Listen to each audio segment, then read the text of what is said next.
Tinangay na pera sa mga negosyanteng biktima ng online cash-in modus sa Pangasinan na ibalik matapos daw na makonsensya ang sospek. Naka-alerto si Russell Simorio. March 13 nang mailabas sa GMA Regional TV 1 North Central Luzon ang kwento ng isang nabiktima ng online cash-in modus sa Barangay Nalsian Norte, Malasiki, Pangasinan. Makalipas ang 2 araw, ang panlulumo ng negosyante napalitan ng ngiti. Naibalik sa kanya ang 35,000 pesos na tinangay ng lalaking nasa likod ng online cash-in modus. Nakonsensya raw ang suspect. Umingi po siya ng pasensya nung tumawag po siya. Sabi ko, ba't niya nagawa yun? Sabi niya, nagdipit lang daw siya.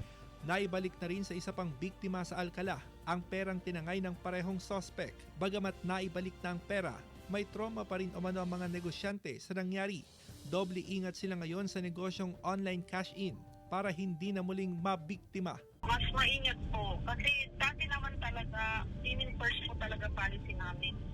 Nung oras na yun, saka yung customer na yun, biglang nabago yung patakaran namin. Dahil mayaman siguro siya, nagtiwala yung kasama ko kaagad. Sinubukan ng news team na tawagan ng suspect para sa kanyang pahayag, pero hindi ito sumasagot sa aming tawag. Hindi na raw magsasampa ng reklamo ang biktima.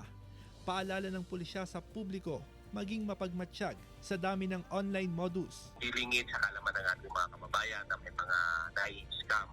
So ang paalala po natin sa ating mga kababayan ay huwag pong maniwala agad sa mga online. Kasama si Ron Alistair Tañedo, Russell Simorio, 1 North Central Luzon.